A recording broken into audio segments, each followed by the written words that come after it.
É bom vê-los em meu canal. A história que vou contar a vocês hoje é pura, verdadeira, cruel e gentil. É verdade que todas as coisas ruins que acontecem na vida acontecem por uma razão. Dizem que podemos apreciar as coisas boas. As coisas quando elas acontecem conosco. Espero que você goste dessa história. Desejo a vocês uma experiência agradável de visualização.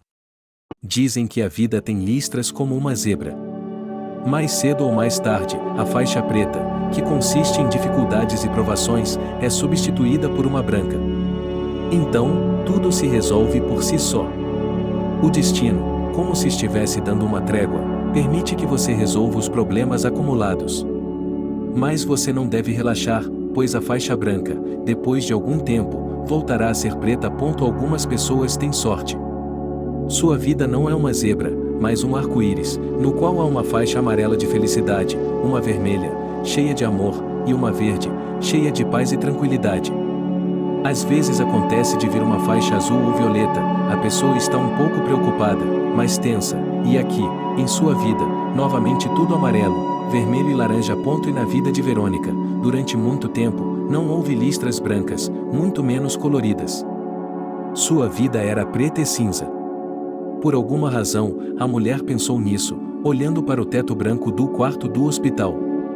A última coisa de que Verônica se lembrava antes de cair no longo túnel, no final do qual ela viu uma luz brilhante, era de uma mulher lhe dando um tapa no rosto. Não desmaie, não feche os olhos, disse a desconhecida, e Verônica perdeu a consciência. Escuridão viscosa, como piche, a envolveu. A mulher percebeu que agora a lama negra a sugaria e o fim chegaria. Ele traria alívio, a transportaria para outro lugar, onde Verônica se tornaria uma criatura sem corpo. Somente sua alma permaneceria, pura, brilhante, mas tão ferida, aleijada pelas listras pretas e cinzas que se deslocavam. Um túnel. Verônica entrou nele, querendo ir para a luz, sentindo que era ali que ela se tornaria fácil e livre. De repente, uma figura branca e encapuzada apareceu no final do túnel. A figura levantou a mão e, em uma voz alta, quase estrondosa, disse: volte para trás, ainda não é hora de você percorrer este corredor até o fim. E a figura de capuz branco desapareceu. Verônica ouviu outras vozes. Elas pareciam distantes, difusas, ecoando em sua cabeça. Ela estava recuperando a consciência? Não. Isso é estranho. Seus sinais vitais estão lentamente voltando ao normal. Já estava na hora. A cirurgia foi um sucesso. Você teve sorte de não tê-la matado na mesa de operação. Se você estivesse certo sobre o diagnóstico, tudo teria ocorrido da melhor forma possível e você não teria que correr nenhum risco. Você vai me dizer o que fazer. Você está trabalhando em nosso hospital há 1 ano e Verônica tentou abrir os olhos. Um homem de jaleco branco estava inclinado sobre ela. Ela focalizou seu olhar na barba bem aparada e depois desviou para os olhos dele. Eles eram escuros, emoldurados por cílios grossos, irradiando calor. Está me ouvindo? Perguntou o homem. Sim, respondeu a mulher com dificuldade. Onde estou? Você está no hospital, foi operada, estava em estado crítico, mas agora está tudo bem. Vou chamar a enfermeira, deite-se e descanse. O homem desapareceu da vista de Verônica. Não era o homem de capuz que havia perseguido Verônica para fora do túnel, mas era muito parecido com ele. A mulher fechou os olhos novamente. Depois de alguns minutos, ela sentiu o toque das mãos de alguém. Quando abriu os olhos, a mulher viu uma jovem mulher em um uniforme de enfermeira rosa claro. Calma, vou iniciar uma intravenosa, disse ela com uma voz calma e suave, inserindo uma seringa no catéter no braço de Verônica. Não se preocupe. Você está no hospital agora, eles vão ajudá-la aqui. Obrigada. A paciente mal conseguiu falar e caiu em um sono profundo. A linha negra na vida de Verônica começou no dia de seu nascimento. A jovem mãe, com cerca de 16 anos de idade, foi levada ao hospital de ambulância. Ela gritava e até jurava de dor. Ah, tirem isso de mim! Está doendo, gritou a mulher em trabalho de parto. Por que está gritando? Disse a parteira com severidade, verificando se o útero da criança tinha se aberto o suficiente. Todo mundo dá à luz e você vai dar à luz. Por que está gritando? Você já levantou o hospital inteiro com seus gritos. Ok, vamos empurrar. Todos os homens são idiotas, gritou a parturiente, sem intenção de fazer força, pois parece que ela não faz ideia, pois está em um estado de intoxicação alcoólica. Ouça, agradeça por estarmos carregando você bêbada. Vamos lá, não grite, me ajude, faça força, vamos lá, disse a parteira em uma voz alta e profunda. Ela foi rapidamente colocada em um soro. 1 minuto depois, vieram as fortes contrações. Ainda gritando, a menina deu à luz um bebê. O bebê foi interceptado por um pediatra e levado embora. O bebê nasceu saudável, com 8 pontos na escala de Apgar. Mães normais nem sempre dão à luz crianças com esses indicadores. A parteira balançou a cabeça, olhando para o recém-nascido em um balde, enrolado em fraldas. E essa jovem prefeita, que ganhou um bebê sabe-se lá de quem, ficou se revirando durante toda a gravidez, e a criança é um milagre. A senhora não diz nada, concordou a enfermeira. E ela ficou ali deitada, com os olhos revirados na cabeça, quase não chorando, tão calma. Tão calma. O que acontecerá com ela? A parteira pensou por um momento. Amanhã, quando essa prostituta infantil estiver sóbria, vou lhe passar uma autorização, deixá-la assinar e sair da maternidade, disse ela. Ela não tem exames, eles não a observaram na clínica de mulheres, aqui nós sequer tiramos seu sangue antes do parto, não tivemos tempo. E se ela pegar alguma doença de nós? A aldeia inteira ficaria em alvoroço. É uma pena para a criança, e disse a enfermeira com tristeza. Não é uma pena de forma alguma, a parteira interrompeu abruptamente. Temos listas de espera para adoção. É melhor ser criado e educado por estranhos gentis do que por uma mãe como essa, e Kate e Victor não conseguiam ter um bebê. Todas as tentativas terminaram com a mesma tira no teste. O casal até decidiu entrar em um programa de fertilização in vitro. Kate foi submetida a 4 implantações, mas todas sem sucesso. Ela estava completamente exausta de tomar hormônios, física e mentalmente debilitada. Victor, por que o senhor é tão injusto conosco? A mulher torceu as mãos em desespero. Alcoólatras, viciadas em drogas, mães solteiras sem meios de sustento dão à luz filhos como gatinhos. E nós temos uma casa cheia e uma boa renda, e não podemos dar vida a um bebê? O marido não tinha resposta. Ele apenas acalmou sua esposa, acariciou seus cabelos, apertou-a contra seu peito. Victor realmente queria ter filhos. Eles sonhavam com isso desde o primeiro dia de casamento. Ele se lembrava muito bem de como, no casamento, os convidados jogaram dinheiro nos macacões rosa e azul, competindo para ver se uma menina ou um menino arrecadaria mais dinheiro. Os cor-de-rosa ganharam, portanto, os primeiros recém-casados terão uma menina, e os convidados se alegraram. Por fim, o marido recebeu da fábrica, onde ambos os cônjuges trabalhavam, um apartamento espaçoso e iluminado de 2 quartos em um prédio novo. Eles se deram ao trabalho de mobiliá-lo, tentaram obter os melhores móveis, fizeram fila para comprar um aparelho de televisão, uma geladeira, uma parede tcheca. Eles tinham tudo, mas só faltava o bebê. Ekaterina, da terceira entrada, tem um filho todo ano. Eles correm pelo quintal sem supervisão, vestidos como malandros, descalços com botas de borracha em outubro, e Victor olhou pela janela. Os filhos de Caterina, aqueles de quem sua esposa estava falando, estavam brincando no pátio. Eles pareciam sujos, desgrenhados, rolando em uma poça. Ninguém estava cuidando das crianças. De vez em quando, uma das mães sentadas em um banco com carrinhos de bebê gritava: "Vamos, saiam da poça, a água está fria, vocês vão congelar e ficar doentes." No entanto, as crianças não paravam diante das instruções das tias estranhas. Elas tinham sua própria diversão, sem complicações. Já estava escuro, os bancos, os balanços e a caixa de areia estavam vazios, e os filhos de Catherine ainda estavam no playground. Sua esposa tinha razão, era muito injusto que sua família abastada não tivesse filhos, e aqueles que viviam com uma pensão para crianças, bebiam regularmente e davam à luz todos os anos tinham 7 em casa. Mas ele e Katy poderiam fazer alguma criança feliz, condenada desde o nascimento por uma mãe negligente a uma existência difícil, sem as alegrias normais da infância. Katy, Vitor colocou o braço em volta dos ombros da esposa. Vamos levar o bebê do orfanato. Não serei capaz de amar o filho de outra pessoa, respondeu sua esposa calmamente. Sim, você pode, minha querida. Seu coração será aquecido pela felicidade que você deu ao bebê abandonado, pelo fato de que você foi capaz de mudar o destino dele. Escrito no nascimento. Não foi a primeira vez que Vitor e sua esposa começaram a falar sobre adoção. Você e eu temos quase 40 anos de idade. Agora ainda estamos cheios de força e podemos criar uma criança, mas outros 5 ou 7 anos se passarão, e até mesmo essa oportunidade poderemos perder. Bem, imagine que, se adiarmos e pegarmos o bebê mais tarde, quando for necessário levá-lo para a primeira série, você e eu já teremos mais de 50 anos.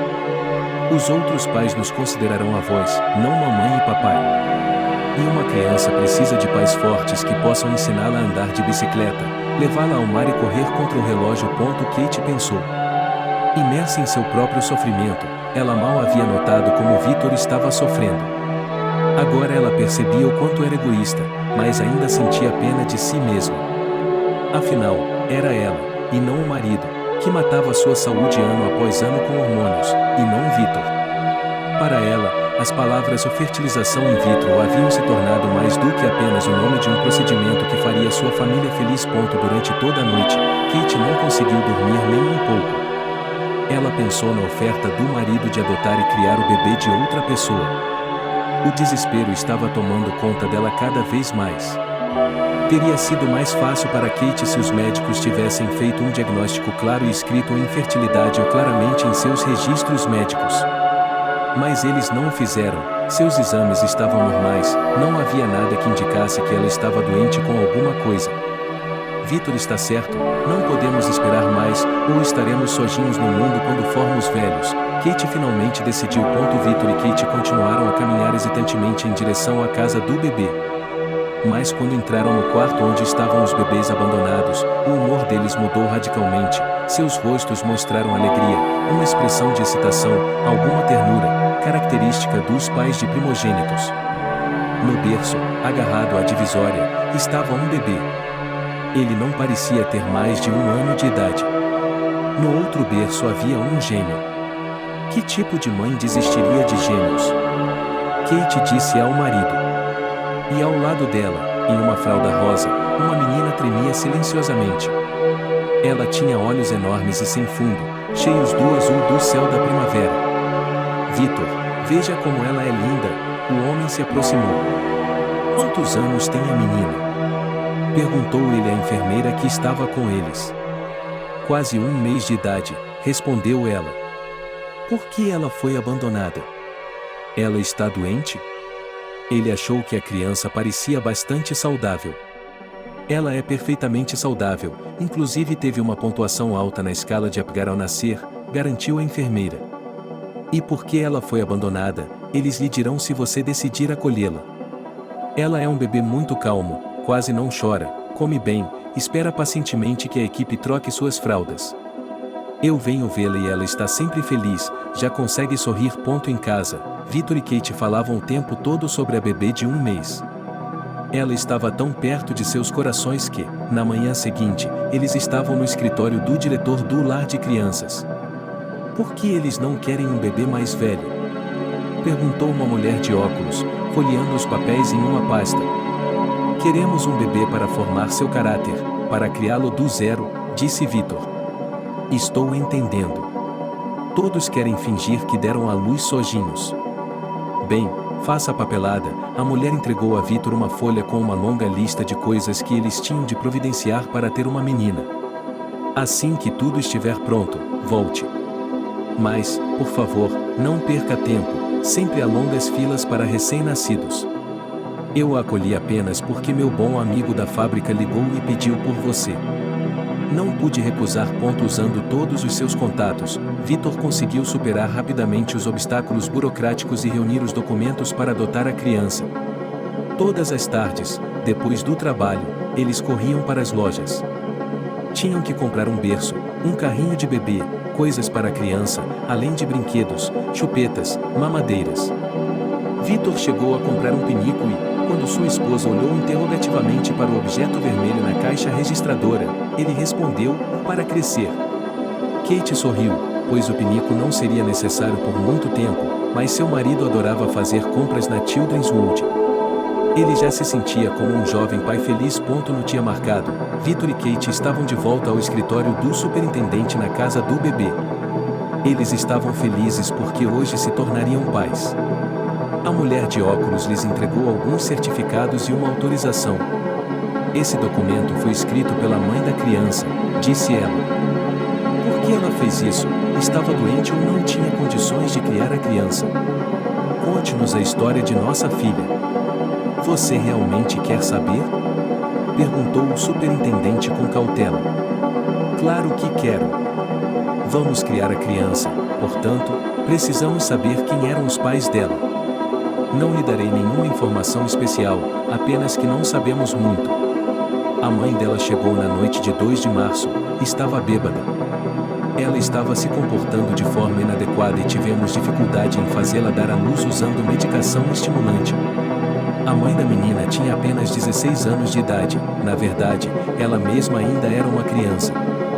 Não se sabe nada sobre o pai, muito provavelmente foi algum tipo de relacionamento sexual casual e um engate devido à inexperiência da menina. Ela assinou a renúncia sem se arrepender e não voltou para buscar a criança durante este mês. Portanto, acho que você não tem com o que se preocupar. Como mostra a prática, essas mães geralmente não procuram seus filhos abandonados depois. Essa é uma história e tanto, disse Vitor, atônito. Sim, isso acontece, infelizmente, disse a diretora, ajustando os óculos na ponte do nariz. Bateram na porta, ela se abriu e uma enfermeira entrou com uma menina nos braços. A criança estava embrulhada em um envelope rosa com rendas. E aqui está sua filhinha, disse a diretora alegremente. Aceite, papai. Vitor segurou a criança em seus braços como se ela fosse uma peça de joalheria. Ele tinha medo até mesmo de respirar sobre ela. Kate ficou ao lado dele e sorriu. Seu sonho com Vitor se tornou realidade, agora eles têm uma menina, uma filha, Verônica. Em casa, os novos pais não conseguiam se afastar do berço, onde sua filha dormia tranquilamente. Eles admiravam o bebê e estavam absolutamente felizes. Faremos tudo o que pudermos por ela, disse Vitor sonhadoramente. Quando chegar a hora, nós a levaremos para a melhor escola, eu cuidarei dela. Depois, ela irá para o ensino médio, conseguirá uma boa profissão e, então, se casará e nos dará netos. Oh, você está sonhando. Kate riu baixinho. Teremos de criá-los primeiro. Vitor abraçou sua esposa e a beijou com ternura. Estamos sonhando com isso há muito tempo. Verônica cresceu surpreendentemente quieta, obediente e organizada. Ela dificilmente causava problemas aos pais. Mesmo em sua infância, ela quase nunca ficava doente. Podia pegar um resfriado, como muitas crianças naquela idade, mas se recuperava rapidamente. Depois de terminar o jardim de infância, a menina foi colocada em um liceu com estudos avançados de língua estrangeira. Ela estudou bem, agradou seus pais com notas excelentes e vitórias em Olimpíadas. Ao mesmo tempo, Verônica amava muito seus pais. Eles não eram apenas pais para ela, mas verdadeiros amigos. Kate e Vitor levavam sua filha para o mar todos os anos. Às vezes, eles não se hospedavam em hotéis, mas em pensões e sanatórios, onde toda a família se submetia a procedimentos terapêuticos. Os banhos de lama e iodo bromo são muito úteis para o corpo, disse Kate à filha, enquanto estavam deitadas juntas, cobertas de lama preta enroladas em polietileno em maçãs vizinhas. Eles não apenas aumentam a imunidade geral, mas também fazem com que muitas doenças desapareçam. Tudo isso é compreensível, mamãe, respondeu Verônica, mas ainda é desagradável quando todo o seu corpo está coberto por essa lama. Se ao menos meus colegas de classe pudessem me ver agora. E não se preocupe, eles não verão você. Verônica não gostava de ir às formalidades, ela gostava de mergulhar no mar, mas a menina não queria incomodar os pais, então fazia tudo como eles mandavam. Quando a menina passou para a primeira série, a mãe e o pai deram a Verônica uma corrente de ouro com um pingente em forma de coração. Ela adorou a joia. Beijando a mãe e o pai, Verônica garantiu aos pais: vou usá-la para sempre, vou usá-lo sempre. Será meu talismã. Seu pai recortou uma foto grande dele e de Nina no formato do pingente e a colocou dentro do coração. Dessa forma, estaremos sempre ao seu lado, disse ele à filha sorridente. Kate preparou uma bela mesa e os amigos de escola de Verônica vieram visitá-la. A garotinha estava radiante de felicidade ao receber os presentes. Elas se regozijaram alegremente, comendo as guloseimas que sua mãe havia preparado com tanto esmero durante todo o dia, e depois dançaram ao som do gravador na sala de estar e tomaram chá com bolo. Na manhã seguinte, Kate não estava se sentindo bem. Sentia-se muito tonta. Olhou para si mesma no espelho sobre a pia do banheiro. Seu rosto tinha ficado cinza, havia olheiras e ela se sentia muito tonta. Superando o mal-estar, a mulher foi para a cozinha preparar o café da manhã, pois o marido e a filha precisavam se arrumar para o trabalho e a escola. Ela colocou o leite em uma panela e pegou uma caixa de farinha de aveia para ferver o mingau. O cheiro do leite fervendo chegou ao seu nariz. Kate mal teve tempo de correr para o banheiro e ela ficou doente o dia todo e teve de tirar a tarde de folga do trabalho. Deitada na cama, Kate pensou: eu deveria fazer um check-up, talvez eu tenha uma doença grave. O câncer está em toda parte hoje em dia. Se o pegarmos cedo, podemos tentar curá-lo. Com esses pensamentos, ela adormeceu. Quando Victor chegou em casa do trabalho, encontrou sua esposa na cama, preocupada. Qual é o problema, querida? Perguntou ele, ajustando cuidadosamente o cobertor. Eu estava me sentindo mal e tonta, então pedi para ela ficar em casa, respondeu ela calmamente. Não se preocupe, isso vai passar logo. Alguns dias depois, Victor a levou para o prédio da policlínica. Estou indo trabalhar, assim que você passar no exame, não se esqueça de me ligar, pediu o marido, acompanhando a esposa até a entrada. Eu vou me preocupar, está me ouvindo? Não se preocupe, tudo ficará bem. Kate abriu a porta do prédio da clínica e desapareceu atrás dela. Depois que todos os testes foram feitos e o exame terminou, a mulher esperou em silêncio a sua vez de ver o médico. Embora tentasse parecer calma na frente do marido, Kate estava muito ansiosa. Ela era atormentada por pensamentos tristes e, às vezes, assustadores. Se eu tiver uma doença terminal, se eu for morrer em breve, como Verônica ficará sozinha com Victor? Ela pensava, e isso fazia seu peito apertar. Quando chegou a vez de Kate, a mulher entrou lentamente no consultório médico. Atrás da mesa estava sentada uma mulher de cabelos grisalhos, a médica que obviamente trabalhava no hospital há muito tempo. Seu rosto era gentil, radiante. Sente-se, a médica convidou. Kate sentou-se na cadeira, olhando atentamente para a mulher de jaleco branco, esperando um veredicto decepcionante. Seus exames não me preocupam, a médica iniciou a conversa. Mas por que comecei a me sentir tão mal tão de repente? Kate não entendeu seu tom tranquilizador. É muito simples, respondeu o médico, olhando para a paciente. Você está grávida. Kate sentiu-se tonta e sua visão ficou embaçada. Você não está se sentindo bem, preocupou-se o médico. Ele despejou água de uma jarra em um copo e o entregou a Kate. Kate bebeu um pouco. Não pode ser. Não pode ser. Você não é velha, é claro, mas não perdeu a fertilidade. Você tem um marido e suponho que durma na mesma cama que ele sem negar a ele o que qualquer homem precisa. Por que você está surpresa? Kate pensou melhor e decidiu compartilhar seus sentimentos mais íntimos com o médico. Veja bem, meu marido e eu não conseguimos ter filhos por muito tempo. Tentamos de tudo. Cheguei a fazer 4 tratamentos de fertilização in vitro, mas os resultados foram nulos. Em desespero, pegamos uma garotinha do orfanato. Ela agora tem 7 anos de idade. Nós a criamos como se fosse nossa, nós a amamos de todo o coração. Você e seu marido são muito bons, Kate elogiou a mulher de cabelos brancos. Fazer uma criança abandonada feliz, dar a ela uma família completa e cuidados é um ato muito nobre. Mas eu lhe asseguro que você está grávida de 6 semanas. Como pode ser isso? Perguntou Kate, perplexa. Por que está surpresa? Não há nenhum diagnóstico de infertilidade em seu histórico. O médico se levantou da mesa e se aproximou da paciente. Veja bem, isso não acontece com frequência, mas já aconteceu em minha prática ao longo dos anos. Por alguma razão, Deus não dá filhos a duas pessoas que se amam. Por quê? Isso cabe a Ele saber. E quando Ele vê que vocês se tornaram pais amorosos para a criança que ficou sem pai e mãe, Ele muda a decisão. Como se estivesse abençoando você, Ele lhe dá seu próprio bebê, esperando que você não abandone a criança que adotou. Isso acontece, acredite em mim. No caminho para casa, Kate pensou em como daria a notícia ao marido. Por um lado, ela estava feliz por finalmente ser uma mãe de verdade, não uma mãe adotiva, por dar à luz seu bebê, por experimentar a verdadeira maternidade. Por outro lado, a notícia da gravidez ainda parecia inacreditável para ela. Para a surpresa de Kate, seu marido não perdeu a cabeça com a feliz notícia. Ele estava calmo, até mesmo pensativo, quando a esposa lhe contou os resultados do teste.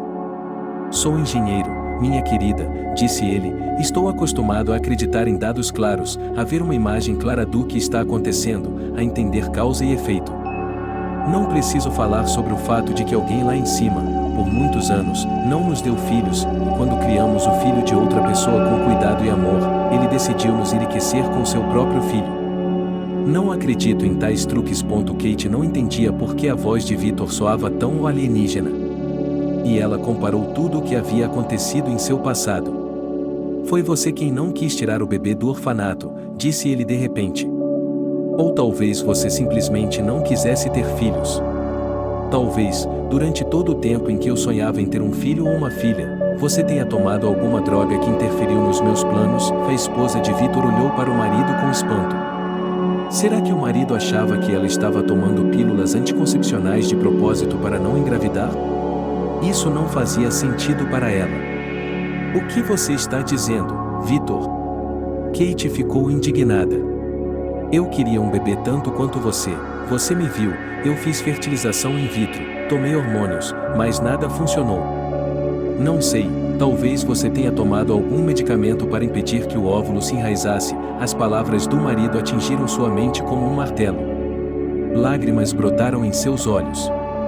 Ela nunca tinha visto o marido tão irritado, tão distante, tão desconfiado dela. Kate afundou em sua cadeira e cobriu o rosto com as mãos. Ela chorou em silêncio e Victor nem tentou consolá-la. De repente, Verônica entrou na cozinha. Pela expressão de seu rosto, ficou claro que a garota tinha ouvido tudo.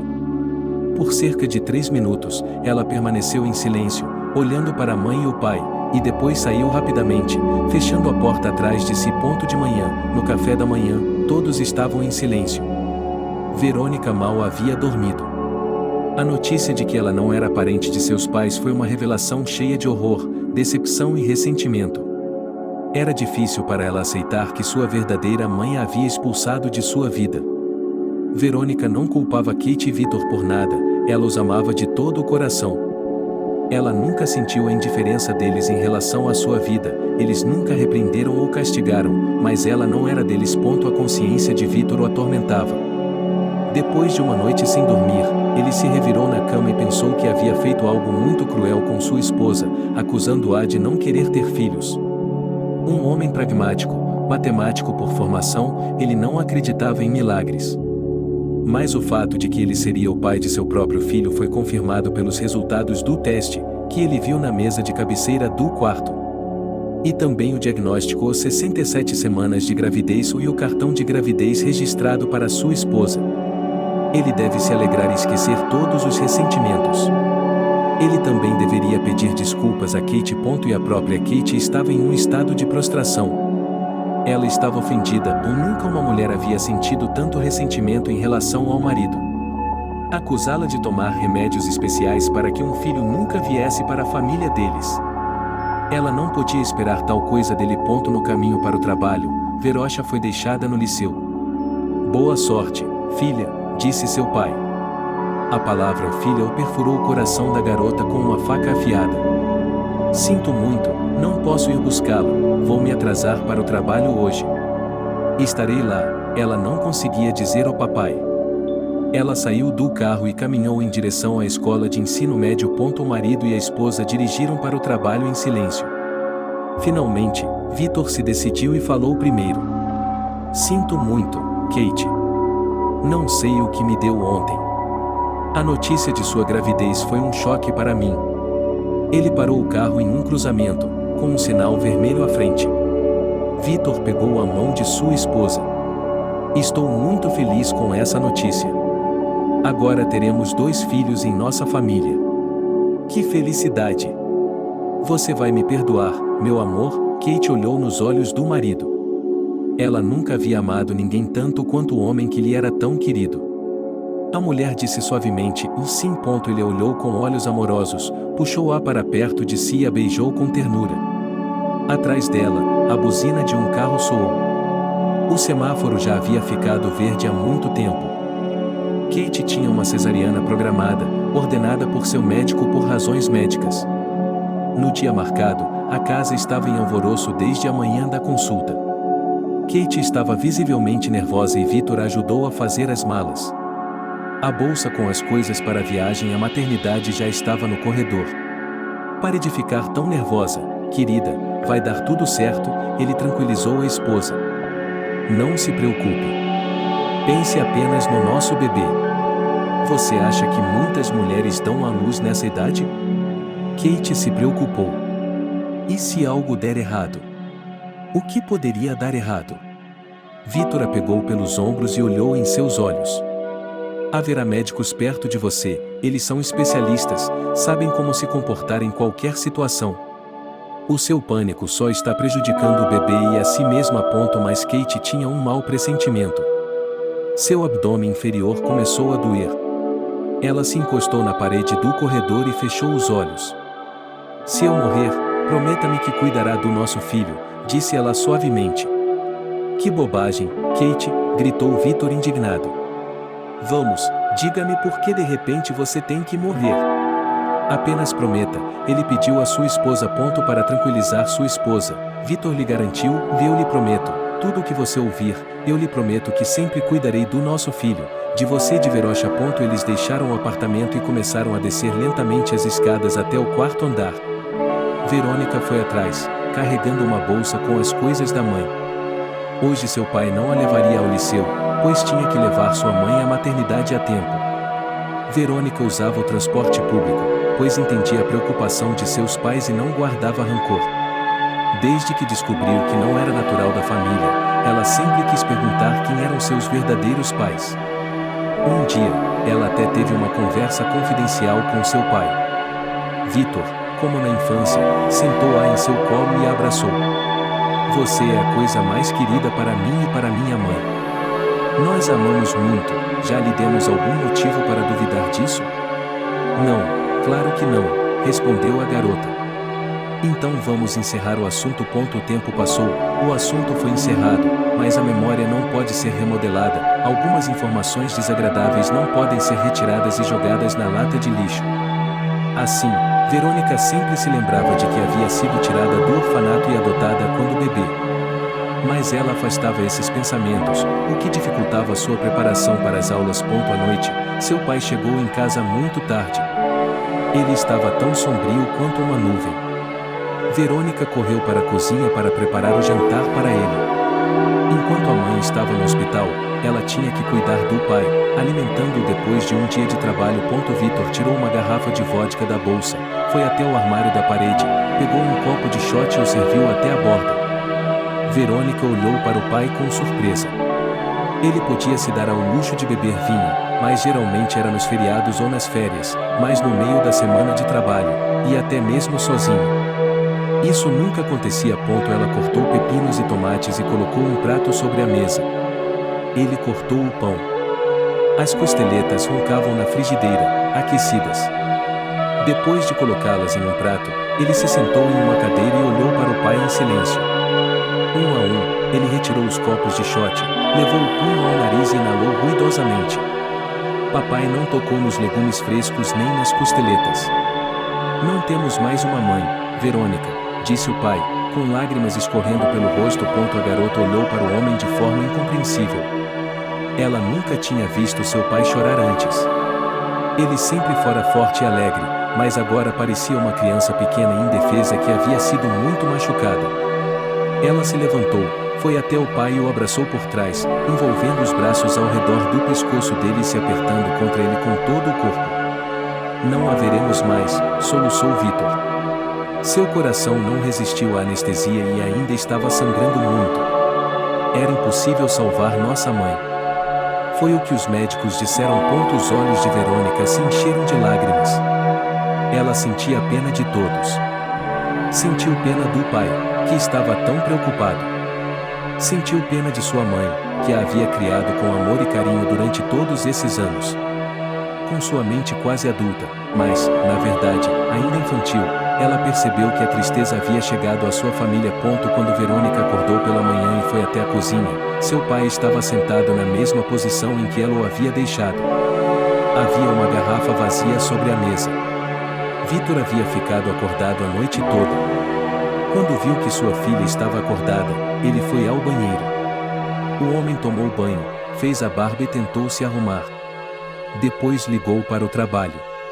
Eles lhe deram uma semana de férias, às suas próprias custas, para que Victor pudesse enterrar sua esposa. Vou ligar para sua professora e dizer que você não estará presente hoje, ele disse calmamente para a filha enquanto colocava uma xícara de café e um prato de sanduíches na frente dela. Por quê? Perguntou a menina. Temos que ir à maternidade, pegar alguns documentos e levar fraldas, leite em pó e algumas outras coisas. Ela tirou do bolso uma folha de papel com uma lista de coisas necessárias para o bebê, que havia recebido na maternidade. A notícia da morte de sua mãe foi um choque tão grande para Verônica que ela se esqueceu de perguntar ao pai o que havia acontecido com seu irmão recém-nascido. Acontece que o menino está vivo. Ele agora tem um irmãozinho. Verônica deve tentar facilitar as coisas para o pai, deve ajudá-lo a criar o filho. Depois de parar em várias lojas e em uma farmácia, onde compraram fraldas, uma mamadeira, uma chupeta, talco para bebês e leite em pó, eles foram para a maternidade.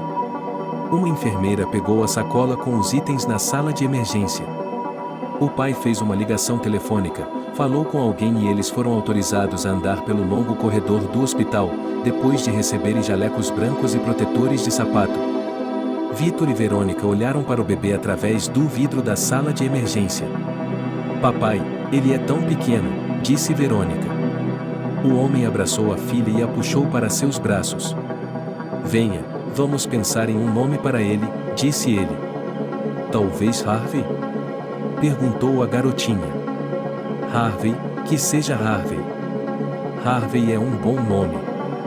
Alguns dias depois, foi realizado o funeral de Cathy. A fábrica deu ao pai uma ajuda de custo para que ele pudesse organizar tudo de forma honrosa. O homem nunca mais derramou uma lágrima sequer. Mesmo no cemitério, quando todos ao seu redor estavam chorando e lamentando, ele permaneceu em silêncio e com cara de pedra. Somente quando começaram a pregar a tampa do caixão, ele não suportou e foi embora pelo beco do cemitério. Alguns dias depois, Harvey foi entregue a eles. Verônica e papai levaram o bebê para casa. Eram 3 novamente naquele apartamento grande e lindamente mobiliado. Só que, em vez da mamãe, havia um bebê que sempre gritava à noite. Quando chegava em casa do trabalho, o pai bebia, depois passava algum tempo com o bebê e ia para a cama. Verônica acordava à noite com os gritos do irmão, embalava-o para acalmá-lo nos braços, preparava a fórmula, alimentava-o e o colocava de volta para dormir. A criança acordava a cada 2 horas. Verônica não dormia o suficiente. O primeiro ano cuidando de seu irmão foi muito difícil para ela. E quando Harvey começou a andar, suas preocupações aumentaram. Ele corria pelo chão, abria armários e subia em tomadas elétricas. Verônica tinha que vigiar o irmão o tempo todo. Quando Harvey completou 3 anos, ele foi levado para a creche. Verônica passou a ser responsável por levar a criança para lá e para cá. Ao vê-la voltar, segurando o irmão pela mão, os vizinhos do banco da frente sussurraram: "Que pena, menina, tão jovem, ela deveria estar saindo com os amigos", e ela substituiu a mãe do menino. E Verônica acenou educadamente e tentou não ouvir as fofocas dos fofoqueiros. O menino cresceu, fez muitas travessuras, tornou-se malandro. A falta de educação dos pais teve um papel importante. O pai quase nunca praticava com o filho. Toda vez que Victor olhava para Harvey, todas as características do rosto do garoto o faziam lembrar de sua amada esposa. O homem começou a beber com frequência, tentando afogar sua tristeza em um gole de álcool. Às vezes, um vizinho da escada perguntava a Verônica: "A senhora não pôde ir buscar as coisas no jardim, meu Archie? Eu não tenho tempo para nada, e ainda tenho que fazer o jantar. Logo meu marido voltará do trabalho com fome." Não era difícil para Verônica. Que diferença fazia pegar uma ou duas crianças da horta? Ela sempre concordava e, no final, o vizinho sentava em seu pescoço. Agora Verônica não apenas pegava Archie no jardim, mas também o levava para passear no parquinho do quintal e, às vezes, o levava para casa, porque a vizinha demorava muito para voltar da loja. A mulher sempre pedia desculpas e agradecia a Verônica. "Vó, Verônica, o que eu faria sem você?", dizia ela, e depois acrescentava: "Mas não é difícil para você. Se há 2, você ainda está cuidando do Harvey, então pode cuidar do meu Archie." Não foi difícil para Verônica, mas no final do período. Depois da aula, o professor da classe pediu que ela ficasse. "Suas notas são muito ruins", disse-lhe Verônica com severidade. "Os professores reclamam que você muitas vezes não faz a lição de casa, não se prepara para as provas, não faz os testes práticos. Como você pretende entrar no ensino médio?" "Eu vou resolver tudo", prometeu Verônica. E a professora apenas balançou a cabeça. Ela conhecia a situação da família da garota, simpatizava com eles, mas os estudos deveriam vir em primeiro lugar. Foi isso que a professora pensou. Um dia, Verônica pegou as crianças do jardim de infância e as levou para casa. Em sua mão direita, ela segurava a palma de Archie, e sua mão esquerda segurava com força, tentando constantemente libertar Harvey. "Você não pode fugir", disse minha irmã ao meu irmão. "Você vê quantos carros estão por perto, e se você for atropelado por um caminhão? Consegue imaginar como isso seria assustador?" "Eu não estou com medo", argumentou Harvey, "eu quero correr." "Vamos para o parquinho e você pode correr lá", insistiu Verônica, apertando a mão do menino com mais força. Assim que chegaram ao playground, Harvey se soltou e correu em direção aos balanços. Archie estava mais calmo, mais equilibrado. Como todas as crianças, ele também subia no escorregador, engatinhava pelos labirintos, balançava nos balanços, mas o tempo todo estava à vista de Verônica. Harvey, por outro lado, estava sempre se escondendo. Para calar a boca do irmão, ela gritava: "Harvey! Archie! Venham, vou lhes mostrar um livro interessante." Os meninos estavam ao lado dela, sentados de cada lado no banco. Verônica tirou da mochila um lindo livro com fotos de página inteira. "O livro se chama Aiboli", disse ela e abriu a edição colorida. "Quem é Aiboli?" Harvey não entendeu. "Aiboli é um médico bondoso que cura todos os animais do mundo." "Que bobagem, os animais não ficam doentes", disse Harvey e correu para o pátio. Verônica o seguiu com os olhos. "Li?", perguntou Archie. Ele ouviu atentamente, olhando para os desenhos. E quando Verônica fechou o livro, o menino disse: "Eu também serei Aiboli." Verônica riu da ingenuidade do menino. "Aiboli não, mas você será um médico, ou, para ser mais exata, esse livro é sobre um médico veterinário, que não trata de pessoas por causa de várias doenças, mas de animais." De repente, o garoto perguntou: "Viu o que você tem aqui?"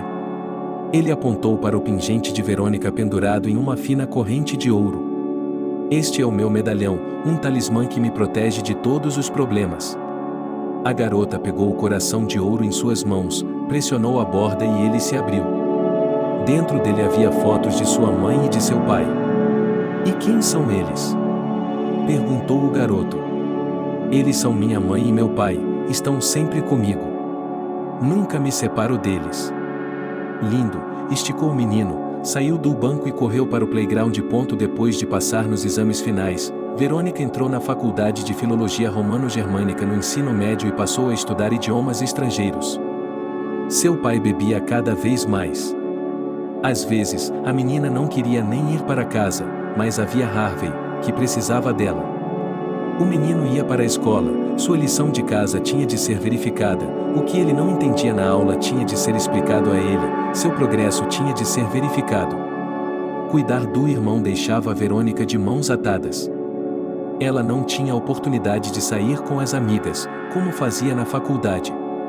As meninas sempre se divertiam.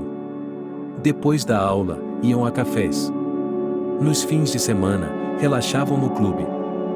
Bebendo, Vitor sempre ia para a cama. Ele não se irritava como o marido da vizinha, não gritava com as crianças, não levava bêbados para seu apartamento. Ele só bebia para esquecer de si mesmo.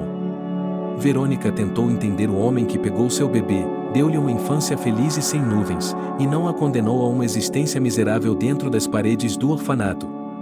Exceto pelo fato de que ele não podia suportar a morte de sua esposa.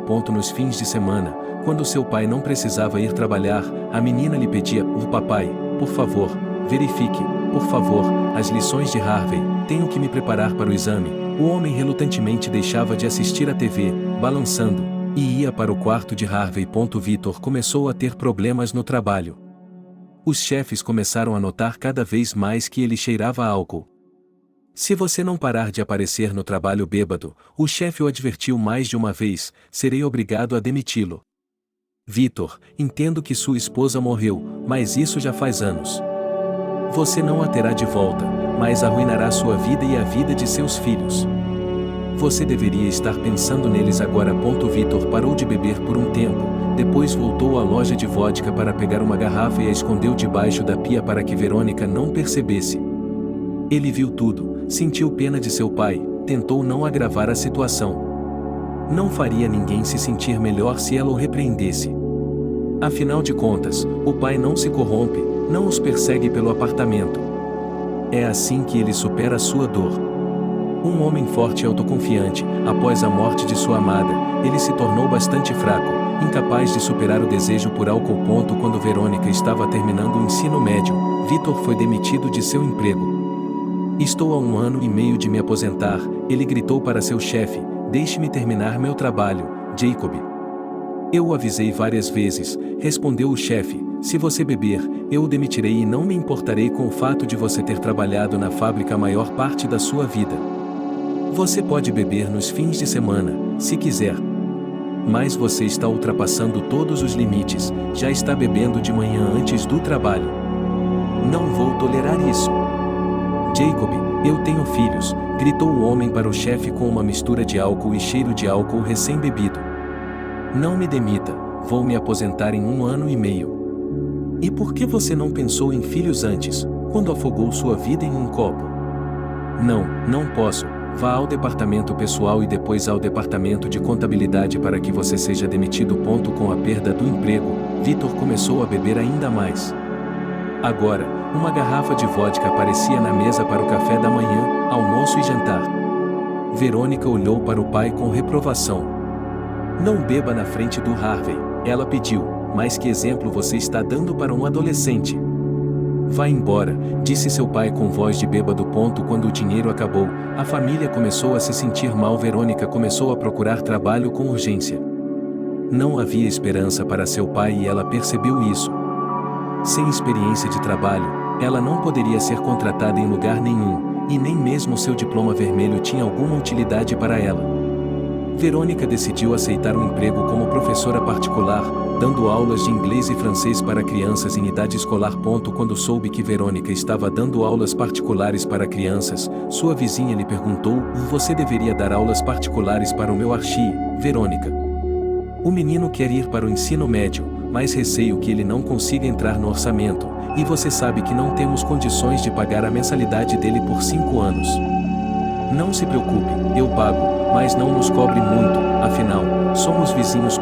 Verônica começou a estudar com Archie, sem exigir um centavo de seus pais, totalmente de graça. O garoto era muito inteligente, ao contrário de Harvey, que sumia no playground o tempo todo. Um dia, depois da aula, Archie lhe pediu: "Verônica, deixe-me ver seu talismã." A garota enfiou a mão debaixo da camisa, tirou um coração de ouro e o abriu. O garoto ficou olhando hipnotizado para o pingente. "Não acredito que seja o tio Vitor", disse ele pensativo. Ele parece tão jovem nessa foto. Eu não conhecia sua mãe. Sim, Harvey e eu morremos durante o parto, disse Verônica em voz baixa, pensando. Como teria sido sua vida se sua mãe não tivesse morrido? Como teria sido a vida de seu pai? Ela tinha certeza de que Victor não teria deixado de ser um homem forte e bem-sucedido para se tornar um alcoólatra miserável. Acordando de seus pensamentos pesados, ela fechou o coração. É isso aí, vá para casa e volte na segunda-feira, disse ela a Archie. O menino a seguiu obedientemente até a porta da frente. E Verônica começou a se preparar para uma aula com outro aluno. Um dia, ela recebeu um telefonema de um amigo da escola. Verônica ficou muito feliz ao ouvir a voz de Kira, pois fazia tanto tempo que ela não a via. Verônica, vamos a uma lanchonete com as meninas, murmurou a amiga ao telefone. Largue tudo e venha. A garota hesitou. Pai bêbado, dormindo em seu quarto. Harvey chegaria da escola em breve. Ele nem mesmo esquentaria o almoço, então ficaria com fome até que ela voltasse. Mas Verônica queria ver seus antigos colegas de classe. Além disso, fazia muito tempo que ela não ia a outro lugar que não fosse a loja. Depois de pensar um pouco, ela se decidiu. Dite o endereço, disse ela a Kira. Ela ditou de bom grado o endereço da cafeteria e, com as palavras "o estamos esperando por você", desconectou. Meia hora depois, Verônica já estava sentada em uma mesa com as meninas. Ela estava de muito bom humor. A garota pediu um coquetel, escolhendo o mais barato do cardápio, para não gastar dinheiro. As moças falaram umas das outras sobre si mesmas. Todas tinham bons empregos. Kira trabalhava como tradutora para um grande empresário. Ela era muito engraçada ao falar sobre ele, repetindo as expressões faciais e os gestos do homem. E quando chegamos para negociar com os franceses, minha amiga disse, rindo: eles são muito bem vestidos e muito importantes. Bem, o meu também não ia cair na lama. Ele usava um terno caro, uma camisa branca como a neve e, em vez de uma gravata, pendurava uma corrente de ouro da grossura de um dedo. Eu lhe disse que não era assim que se fazia, que não era black tie. Mas ele insistiu em deixe-os ver que também temos dinheiro, que não somos tolos. Então nos sentamos em uma mesa de restaurante. Os franceses disseram e não temos certeza sobre a conformidade do seu trabalho com os padrões técnicos, mas se assinarmos um contrato com vocês, seremos igualmente responsáveis.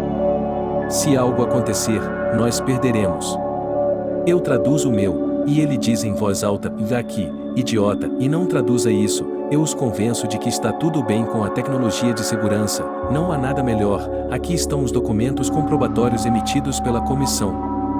Mas eles não dizem nada. Começamos a nos despedir e, de repente, um francês diz ao meu homem rico, seu idiota, adeus. As meninas caíram na gargalhada. Depois de se acalmarem um pouco, Verônica pergunta por que eles precisam de um intérprete se entendem tão bem. Ponks, minha querida, disse Kira. Se você for rico, tiver um certo peso na sociedade e não tiver uma comitiva, que também deve incluir um intérprete, os sócios pensarão que você está economizando dinheiro. Essa é a lógica comercial deles. As moças estavam se divertindo muito, dançando. Quando se cansaram, voltaram a se sentar à mesa e pediram para chamar o garçom. Verônica recusou todas as vezes.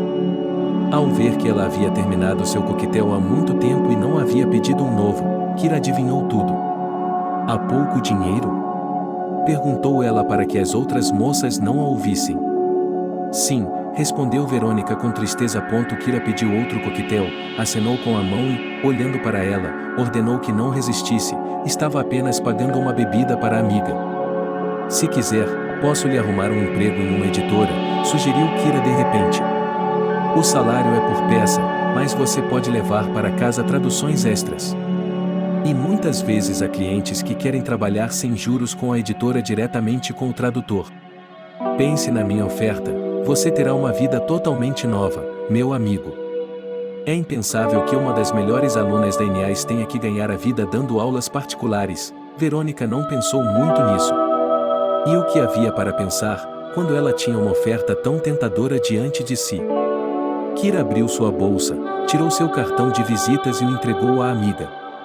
Ligue para este número amanhã à tarde, diga que é da minha parte, que ela ensinou Verônica a agir corretamente, e eu terei tempo de fazer os preparativos antes do almoço. Obrigada, querido, você está me ajudando muito, agradeceu Verônica. Seu humor melhorou ainda mais. Todos os problemas, os ultrajes de Harvey e seu pai bêbado estavam em segundo plano. Ela estava se divertindo com seus amigos. Ela chegou em casa depois da meia-noite. O apartamento estava escuro e silencioso. Tentando não fazer barulho, na ponta dos pés, a garota foi para o quarto, despiu-se e foi para a cama. Pela primeira vez em muito tempo, ela adormeceu sem pensamentos pesados, com uma sensação de alegria e algo muito bom à sua frente. No dia seguinte, a garota ligou para o número do cartão de visitas que Kira havia lhe dado. Ela se apresentou e disse que seria recomendada.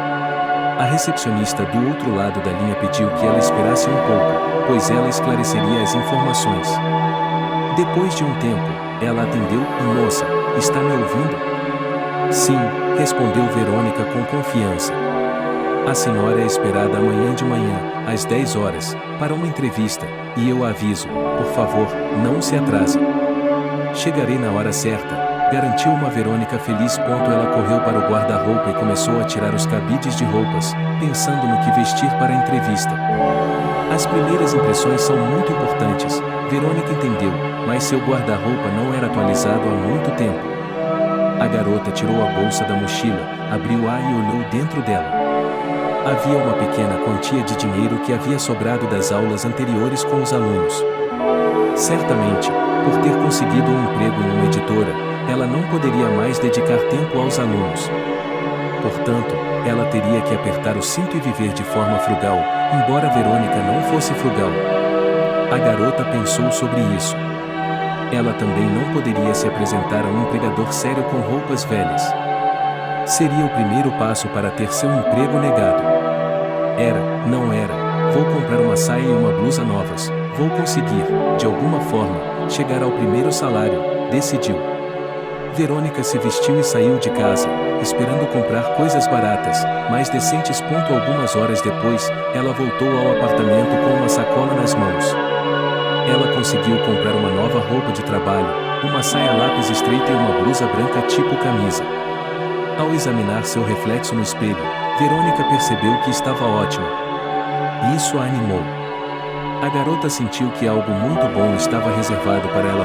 Ela entrou no escritório editorial 5 minutos antes do horário marcado. Rapidamente encontrou a sala do diretor e abriu a porta. Uma linda garota estava sentada na mesa à sua frente, olhando para o monitor do computador. Olá, disse Verônica. Estou aqui para uma entrevista. Entre, sente-se, eles vão chamá-la de volta, respondeu a recepcionista sem olhar para Verônica. Onde eles aprendem a falar com as pessoas desse jeito, pensou Verônica, apreciando o tom antipático do gerente assistente. Sentando-se em uma cadeira encostada na parede, Verônica olhou ao redor. A recepção era pequena, mas bem iluminada. Parecia ter sido uma reforma cara, de acordo com o estilo moderno do escritório. Os móveis também eram de alta qualidade e estavam na moda. A garota já gostava de estar aqui. E de repente eu não vou caber. Esse pensamento surgiu em sua cabeça pela primeira vez em 2 dias, e Verônica sentiu medo. Ela se esqueceu momentaneamente de tudo o que queria dizer quando se candidatou ao cargo de diretora editorial. Ela realmente queria um emprego. Quanto mais Verônica guardava a ligação, mais ansiosa ficava. Finalmente, o telefone da recepção tocou e a recepcionista o atendeu. Sim, Anthony. Sim, ele está esperando. Ótimo. Ela desligou o telefone e se virou para Verônica. Pode entrar, o Anthony está esperando por você. Verônica se levantou da cadeira. Apenas 3 ou 4 passos a separavam da porta da sala do diretor, mas durante esses segundos ela já havia imaginado um cara formidável, como Carago Barabas, que neste exato momento a comeria em um instante e nem sequer engasgaria. Um pequeno arrepio percorreu a espinha da garota. Ela exalou, bateu a porta suavemente e entrou. Posso? Ela perguntou. Entre, sente-se. Verônica olhou para um belo jovem com um moletom branco como a neve. Suas mãos estavam apoiadas na mesa, seus dedos girando um lápis, olhando para Verônica. Tão jovem, e já é diretor de uma editora, pensou Verônica, surpresa e encantada ao mesmo tempo. Verônica? Sim, esclareceu o homem. Ela assentiu com a cabeça, mas por algum motivo sua língua ficou presa à boca e não se moveu. Você foi recomendada a mim como uma excelente tradutora de inglês e francês, não foi? Sim, respondeu Verônica. Tudo o que ela queria dizer sobre seus sucessos, habilidades e conhecimentos desapareceu instantaneamente de sua mente. Posso ver sua documentação? Perguntou o homem. Verônica entregou a ele seu diploma e outros papéis. Um excelente diploma, o diretor balançou a cabeça com satisfação. Em geral, estamos precisando muito de tradutores de chinês e persa, mas sempre há trabalho para especialistas no campo da filologia romano-germânica. Nós o aceitaremos em caráter experimental. O salário é um salário mais uma porcentagem, entendeu? O homem levantou os olhos para Verônica. Sim, ela respondeu. Vejo que você não é muito falante. Mas é melhor ainda, porque nossos funcionários gostam de conversar durante o dia de trabalho, e então os revisores os seguem com muitos erros para corrigir. Nosso horário de trabalho é irregular, você pode vir quando quiser. É claro que peço que não abuse desse horário. Caso contrário, eles virão por meia hora e partirão para um destino desconhecido. E quando você precisar de um dos tradutores aqui agora, não conseguirá encontrar ninguém. Acho muito mais confortável trabalhar no escritório do que em casa. Verônica decidiu iniciar um diálogo, então pretendo passar a maior parte do meu tempo aqui.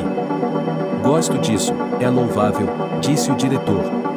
Às segundas-feiras, há um briefing às 10 horas da manhã. É obrigatório para todos os funcionários. O homem olhou para Verônica com interesse, e ela percebeu, estremeceu, ajustou a blusa no peito. De repente, o diretor disse, Je vais déjeuner. Vous en tenez pas compagnie. Veronique se levantou da cadeira, pegou os papéis sobre a mesa e respondeu, Je ne déjeuner pas toto. C'est plutôt heure do café, e acrescentou, posso ir agora? O jovem riu alegremente. Sim, é claro que você pode ir. Selene lhe mostrará seu local de trabalho. O que é tão engraçado, será que ela entendeu algo errado? Pensou Verônica enquanto voltava para a recepção. Ela não ficou confusa quando o diretor lhe ofereceu o almoço. Ele lhe disse em francês que ela não almoçava àquela hora, mas tomava café. E, por alguma razão, ela se divertiu. Talvez estivesse parecendo ridícula. Você pegou? Ouviu a voz da secretária. Você pegou, eu disse, para trabalhar conosco? Sim, eu peguei, sorriu Verônica. Ótimo, parabéns, porque só temos meias cinzas, madrinhas velhas e virgens de 60 e poucos anos, com as quais não há nada a falar. A moça fechou o cofre com papéis na chave, colocou-o no bolso da saia e apertou a mão de Verônica. Eu sou a Selena, vamos ser amigas. E eu sou Verônica, sorriu Verônica de volta, acho que vamos ser amigas. Eu sei que você é a Verônica. Kira, minha amiga de infância, me ligou ontem. Ela tem me contado coisas maravilhosas sobre você. Ela sempre me pedia para falar bem de você para o Dan. Então foi você quem me ajudou a conseguir um emprego aqui? Verônica ficou surpresa. Eu e mais quem? Riu a moça. E para quem você tinha que me recomendar? Verônica não entendeu. Ah, não preste atenção, nós, entre nós, chamamos Antony Nikolaevich de Antony Odan ou pelas iniciais. Divertidas, as meninas saíram da recepção, indo direto para o corredor. Selena abriu uma das muitas portas, entrou, bateu os saltos e fez um gesto para que Verônica a seguisse. Caros colegas, disse ela em um tom solene, seu regimento chegou. Apresento-lhes Verônica. Olá, disse a garota. A equipe ergueu a cabeça, separada dos monitores, grossos, livros, manuscritos. Selena estava certa, a equipe era composta quase que exclusivamente por mulheres mais velhas. Elas se vestiam de forma muito modesta, de cinza, nada na moda. Selena caminhou entre as mesas e apontou para Verônica. Esta é sua estação de trabalho, fique à vontade. A senha do computador está na gaveta da mesa. Anote-a você mesma ou coloque-a em sua bolsa. É sua entrada particular, outras pessoas não devem ter acesso a ela. Percebendo que Verônica não entendia muito bem por que a senha deveria estar escondida, Selena explicou: é nosso costume. Às vezes, eles apagam um arquivo por engano e depois acusam os colegas de sabotá-los. Selena olhou significativamente para seus colegas, que instantaneamente abaixaram a cabeça novamente, fingindo estar absortos em seu trabalho. Empresa interessante, pensou Verônica. Ela estava feliz por ter finalmente encontrado um emprego, por estar recebendo um salário fixo e por sua vida estar gradualmente melhorando. A garota estava realmente ansiosa por isso. Ela queria ajudar Harvey, comprar roupas elegantes para ele, como as outras crianças. Ela queria curar o pai da bebida. Certamente existem clínicas onde os médicos ajudam os alcoólatras a parar de beber vodka. Para Verônica, havia um vislumbre de luz, uma esperança de que tudo ficaria bem. 10 anos se passaram. Verônica caminhou pelo corredor da editora até o escritório dos tradutores. Selena a chamou da recepção. Verônica, tem um cliente esperando por você, disse ela em voz alta. Quem? Perguntou a moça, sorrindo, olhando para a sala de espera. Elas se tornaram boas amigas de Selena e, muitas vezes, na hora do almoço, almoçavam juntas em uma cafeteria ou iam a um café depois do trabalho. Selena era uma garota muito alegre. Parecia que nada poderia estragar seu humor, levá-la ao desânimo, desanimá-la. Ao se comunicar com Selena, Verônica se esquecia de todos os seus problemas, especialmente de seu pai, que bebia muito. Um bebedor sólido. A garota correu para seu local de trabalho. Lá, de fato, um homem de nacionalidade estava esperando por ela, vestido com um terno de negócios e sapatos engraxados. Verônica percebeu imediatamente: o homem é rico. Olá, disse ele, sentando-se em sua mesa, sou Verônica e estou ouvindo. Isso é muito bom. Veja, preciso de sua ajuda, começou o homem a dizer, com as palavras um pouco mais arrastadas. Acontece que não era ele quem precisava de ajuda, mas seu irmão John, que estava abrindo uma empresa de móveis na cidade. Para cada modelo, os fornecedores estrangeiros enviavam muitos documentos de acompanhamento, e todos eles em inglês. John, é claro, não sabia inglês. Então, ele foi aconselhado a ir a uma editora onde eles traduzem livros de língua estrangeira para o inglês, como o irmão mais velho de John, Adam, disse divertidamente a Verônica. Ela sorriu sem perceber e o homem ficou em silêncio. Eu disse que era engraçado, não disse? Perguntou ele, ofendido ou tentando encontrar uma resposta para o fato de a bela garota estar sorrindo. Vou traduzir seus documentos, garantiu Verônica. Você os leva com você? Claro, o homem abriu uma pequena maleta e tirou uma pasta grossa. Verônica abriu-a e folheou os papéis. Diga, e ela hesitou, pensando que havia se esquecido de perguntar o nome do homem, e agora se sentia envergonhada. Adam, o homem rapidamente digitou seu nome. Obrigado. Adam, diga-me, com que rapidez seu irmão quer que esses documentos sejam traduzidos? Perguntou ele, olhando para o homem. Ele precisaria disso muito rapidamente, perguntou Adam. Acho que posso fazer a tradução em 2 dias, pode ser? Adam ficou muito satisfeito. Ele prometeu voltar em 2 dias para terminar o trabalho. Eles se despediram educadamente. Era uma tarefa não oficial, um trabalho de meio período, por assim dizer. Verônica, assim como outros funcionários, geralmente levava trabalho para casa. Ela imediatamente colocou a tarefa em sua bolsa e decidiu que traduziria os documentos para os móveis de John em casa, à tarde. A garota ligou o computador e começou o trabalho principal de traduzir um romance histórico.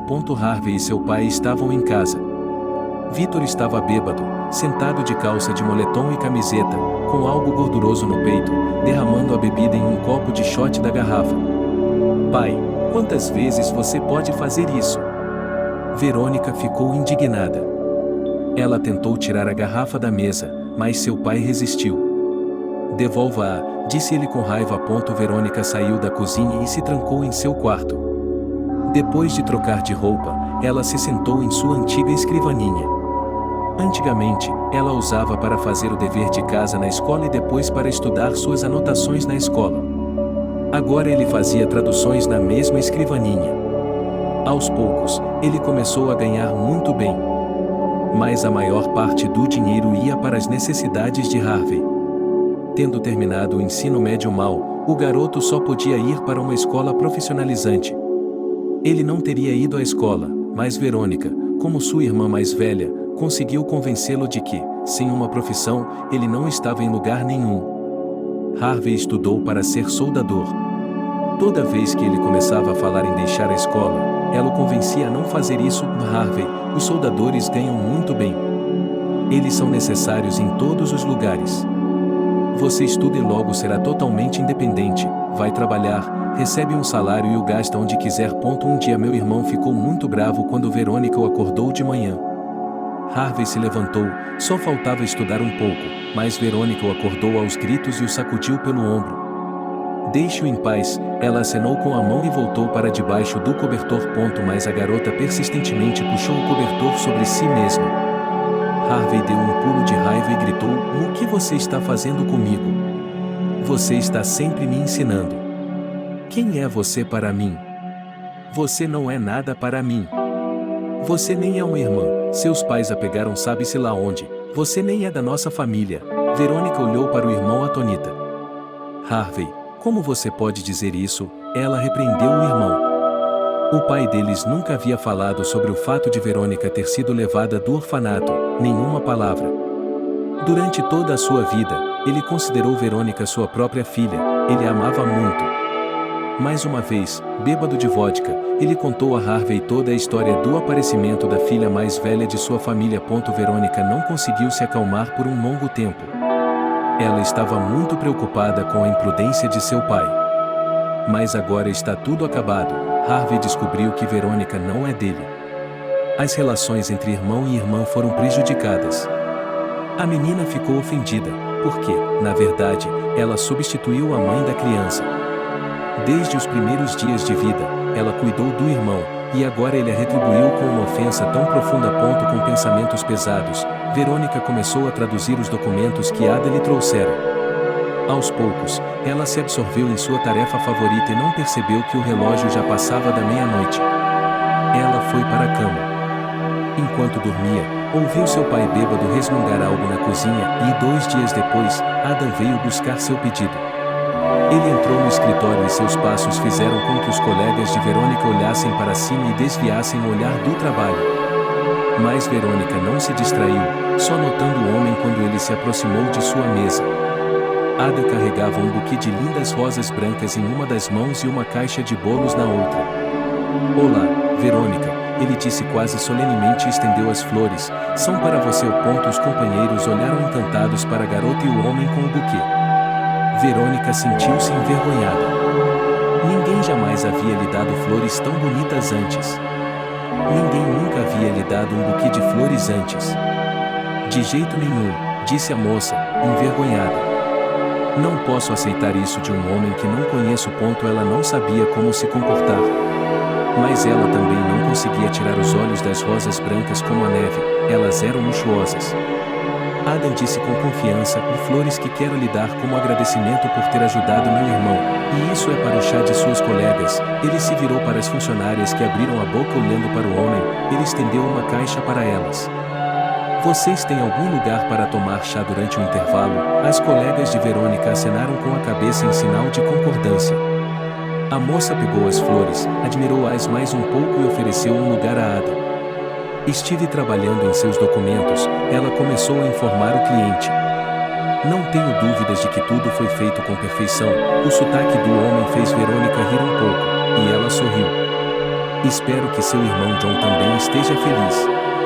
Adam colocou um envelope branco com o pagamento de seu pedido sobre a mesa e, quando Verônica o pegou para colocá-lo na gaveta da escrivaninha, ele colocou a mão em seu braço. Ela olhou nos olhos dele, fez uma tentativa fraca de soltar a mão dele, de dizer alguma coisa, mas Adam interrompeu.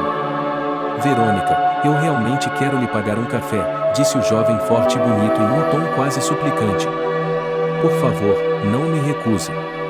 Eu gostaria de conhecê-la melhor." Comprar um bom vinho e talvez até um kebab ou lula kebab. Acredite em mim, sou bom com vinho e carvão, você vai adorar. Verônica nunca tinha saído com ninguém antes, então quando é que ela iria sair com um cara? No ensino médio, ela cuidava de seu irmão mais novo. Na faculdade, ela tentava estudar muito e depois corria para casa para alimentar o pai bêbado e Harvey. Agora ela trabalha. De repente, Verônica achou que todas as coisas mais interessantes e fascinantes estavam passando por ela. Ela estava cuidando de pessoas que não apreciavam sua atenção. Eles não precisavam de seus sacrifícios. Ela se decidiu e, sorrindo, respondeu: concordo. A resposta agradou muito o homem. Ele se levantou e disse que esperaria por Verônica na entrada da editora. Saiu do escritório. Verônica levou 10 minutos para se arrumar, desligar o computador, retirar os papéis da mesa e fechar a gaveta. A moça arrumou a maquiagem e pintou levemente os lábios. Ela estava muito romântica para um primeiro encontro. Adeus a todos, disse ela aos colegas, acenou um adeus e se dirigiu à saída. Ada estava esperando por ela no andar de baixo. Ao ver a garota, ele abriu alegremente a porta do carro, convidando Verônica a entrar. Ela se sentou hesitante, ainda em dúvida se estava fazendo a coisa certa ao sair com um homem que não conhecia bem. Mas não viu perigo em seus belos olhos. Adam sentou Verônica, assumiu o volante e a conduziu pelas ruas da cidade. Eles chegaram a uma cafeteria. O lugar era pequeno, mas todo o clima do local sugeria uma atmosfera de hospitalidade e simpatia. O ambiente tinha cheiro de carne e especiarias. Adam, meu querido, que bom vê-lo! Exclamou um homem baixo com bochechas rechonchudas e barriga gorda ao se aproximar deles. Faz muito tempo que você não visita o velho Jamal. Ei, qual é a sua idade, Jamal? Não seja galanteador, disse Ada em resposta. Os homens se abraçaram, dando tapinhas nos ombros um do outro. Esta é Verônica, apresento-lhe Verônica, apresentou o companheiro da garota. Ela tem sido de grande ajuda para meu irmão John em um assunto muito importante. Ao dizer isso, Ada levantou significativamente o dedo indicador de sua mão direita. Estou muito feliz, repetiu Jamal. Gostaríamos de jantar, irmão, disse Ada. Vamos prepará-lo imediatamente, será de primeira classe, disse Jamal, o dono da cafeteria. Jamal sempre tinha o melhor para seus estimados convidados. O homem saiu, disse algo para outro homem atrás do balcão e desapareceu atrás de uma cortina. Ada e Verônica pegaram uma mesa perto da janela. A garota olhou ao redor. As luzes estavam fracas e a música nacional estava tocando suavemente. Havia um pequeno palco em um canto. Aparentemente, eles cantam ou tocam instrumentos musicais aqui também, pensou ela. Alguns minutos depois, frutas, vinho, legumes frescos, e logo em seguida, um saboroso kebab apareceram em sua mesa. Como, queridos convidados, sorriu Jamal, e um brinde à saúde e à boa sorte de vocês. Todos ergueram suas taças. Durante o jantar, Ada contou a Verônica que tinha uma rede de quiosques na cidade, vendendo frutas e legumes. Ele não era um homem pobre. Ele mora sozinho, comprou uma casa recentemente e a mobiliou como de costume. O homem veio para cá com seu irmão há muitos anos, ambos se tornaram empresários, começaram a ganhar um bom dinheiro e constantemente transferiam dinheiro de volta para sua terra natal. Adam compartilhou com Verônica que sente muita falta de seus parentes e amigos, pois ficou com uma grande família. Vocês não poderiam ganhar dinheiro onde nasceram? Perguntou a garota. Verônica, Adam olhou a garota nos olhos. Vamos nos chamar de você, afinal não estamos na sua editora. Vamos lá, a garota concordou. Nosso país é pobre, e frutas e verduras são muito baratas, não dá para ganhar muito com elas, continuou Adam.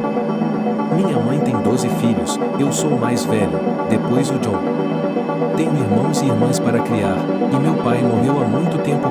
Verônica contou ao homem que sua mãe também havia morrido anos atrás e que ela teve que criar o irmão praticamente sozinha. O quanto você e eu temos em comum, ao que parece, ela olhou com entusiasmo para a moça. Sim, apenas seu parente sente sua falta e a ama, e meu irmão me trata pior a cada ano. O homem pegou a mão dela e olhou com tristeza em seus olhos. Então venha morar comigo. sugeriu ele de repente. Tem uma casa grande, há muito espaço, não se preocupe. Verônica achou a sugestão de Ada inadequada, mas para aliviar o clima, ela riu. E de onde vocês vêm? Todos vocês chamam imediatamente garotas que não conhecem para morar na sua casa. Não todos nós, só eu, disse Ada com sotaque e riu também. Eles tiveram uma noite divertida e um jantar delicioso. O vinho deixou Verônica um pouco tonta. Ada a levou para casa e o homem e a garota se despediram. Quando Verônica abriu a porta do apartamento, estava claro, era muito tarde, seu pai e seu irmão estavam dormindo em seus quartos. A garota foi silenciosamente para seu quarto e também foi para a cama. Enquanto dormia, pensou que Ada era um homem muito legal e que aquele era o primeiro encontro de sua vida com um jovem. No dia seguinte, Verônica adormeceu. Apressadamente, ela maquiou os cílios e os lábios e saiu correndo para o trabalho.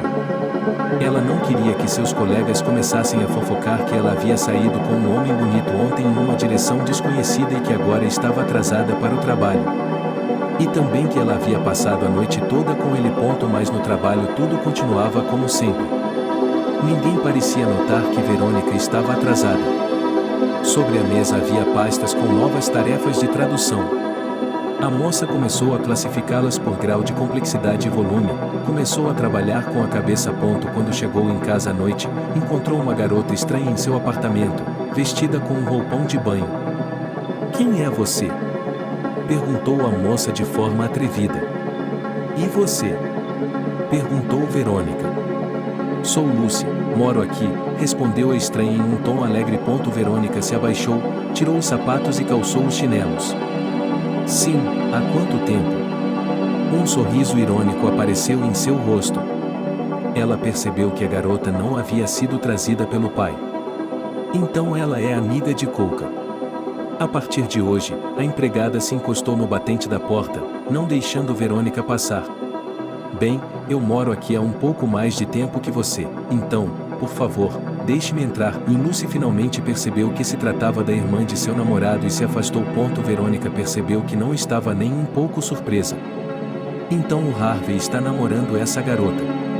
Jovem, sim, no começo era o irmão dele. Ele está estudando na mesma escola profissionalizante de gesseiro e pintor, veio de algum vilarejo remoto. Lucy se cansou de morar no dormitório e descobriu que Harvey mora em um grande apartamento de 4 cômodos, logo procurou um rapaz e foi morar com ele.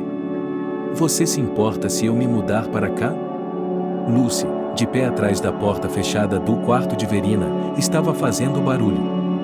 "Bem, por que não?" gritou Verônica, para que a garota pudesse ouvi-la. "Temos muito espaço, e onde há 3, há espaço para 4. Mas não leve minhas coisas. Você não tem um roupão só para você?" A garota ficou em silêncio por um tempo. "Não me importo, preciso do seu roupão", e os passos dela foram ouvidos do outro lado da porta. Daquele dia em diante, a vida de Verônica tornou-se insuportável. A garota insolente se comportava como a maior das malandragens. Ela andava de cueca do quarto até o banheiro para tomar banho, cobrindo os seios nus com as mãos, molhando a roupa íntima em uma bacia e azedando-a por vários dias. E quando se acostumou com o apartamento, começou a trazer seus amigos da escola profissionalizante, os mesmos gesseiros e pintores. Eles organizavam festas com música alta e bebidas alcoólicas. Meu pai fingia que não se importava, se trancava na cozinha e bebia vodka. Um dia, ao voltar para casa, Verônica encontrou mais uma vez uma companhia alegre na sala de estar. Ao ver a bagunça que os jovens haviam feito, ela foi até a cozinha. "Você comeu alguma coisa, papai?"